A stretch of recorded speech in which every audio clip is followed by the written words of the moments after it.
आज अपने मैथ की क्लास में एक नए टॉपिक की बात करते हैं जिसका नाम है सिंपल इंटरेस्ट यानी कि साधारण ब्याज।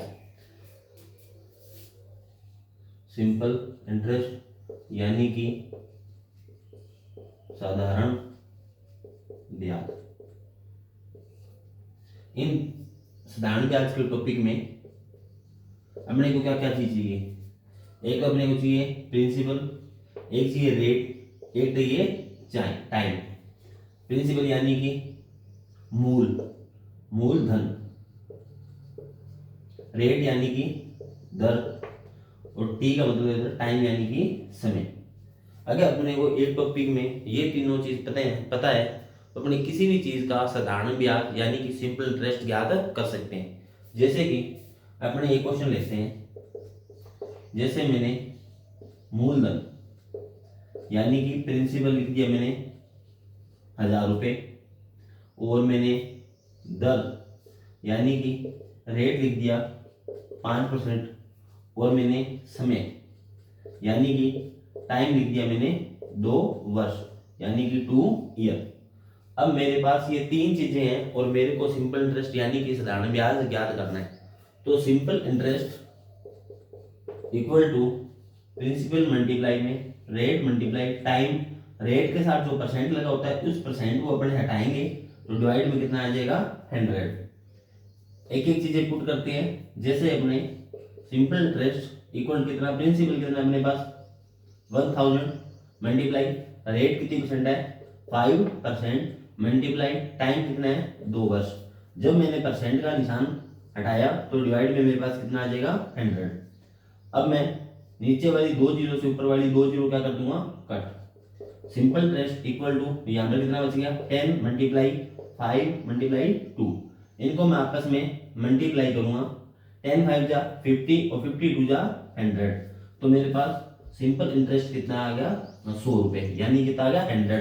अगर मेरे पास प्रिंसिपल कितना है 1000 रुपए और रेट कितनी है 5% और टाइम यानी कि इसमें कितना वर्ष है 2 वर्ष, तो 2 वर्ष का 5% की दर यानी कि रेट से मेरे पास सिंपल इंटरेस्ट कितना आ जाएगा 100 रुपए आ जाएगा। अब अगर मेरे को चाहिए टोटल अमाउंट चाहिए तो टोटल अमाउंट प्रिंसिपल प्लस में क्या आता है सिंपल इंटरेस्ट। प्रिंसिपल मेरे पास कितना था 1000 और सिंपल इंटरेस्ट कितना है मेरे पास 100, तो दोनों को आपस में जोड़ोगे कितना हो जाएगा 1100।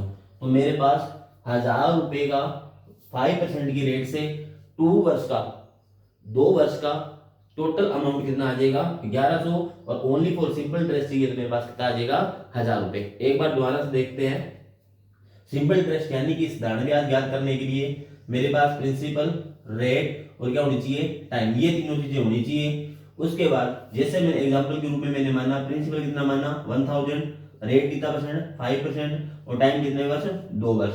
जैसे अपना फॉर्मूला लगाते हैं सिंपल इंटरेस्ट का, ये होता है फॉर्मूला सूत्र, यानी कि फॉर्मूला क्या होता है simple interest equal to P यानी कि प्रिंसिपल मल्टीप्लाई आर मतलब रेट मल्टीप्लाई टी मतलब टाइम यानी समय, डिवाइड में कितना आता है 100 इसलिए आता है क्योंकि रेट के साथ मैंने परसेंट लगाया। जब ये परसेंट यहाँ पर होता है परसेंट को मैं हटाता हूँ तो डिवाइड में कितना आ जाता है मेरे पास 100 आ जाता है। जैसे सिंपल इंटरेस्ट इक्वल टू मेरे पास प्रिंसिपल कितना था 1000, रेट कितनी थी 5% और टाइम कितना था 2 वर्ष, और परसेंट डिवाइड में कितना आ गया 100। 2 जीरो से मैंने 2 जीरो डिलीट कर दी। उसके बाद सिंपल इंटरेस्ट इक्वल टू कितना आया, यहाँ पर 2 जीरो काटने के बाद कितना बचा 10 मल्टीप्लाई 5 2 का आ गया 2, आपस में मल्टीप्लाई करके सिंपल इंटरेस्ट मेरे पास कितना आ गया 100 रुपीज आ गया। अब टोटल अमाउंट मेरे पास चाहिए तो प्रिंसिपल प्लस में सिंपल इंटरेस्ट आता है। प्रिंसिपल मेरे पास कितना था 1000 और सिंपल इंटरेस्ट कितना आया 100, दोनों को आपस में किया तो कितना आ गया 1100 यानी कि 1100 रुपये आया। तो इस प्रकार से अपने सिंपल इंटरेस्ट और उसका टोटल अमाउंट ज्ञात कर सकते हैं। ऐसी और वीडियो चाहिए तो क्लास को लाइक तथा चैनल को सब्सक्राइब जरूर करें। धन्यवाद।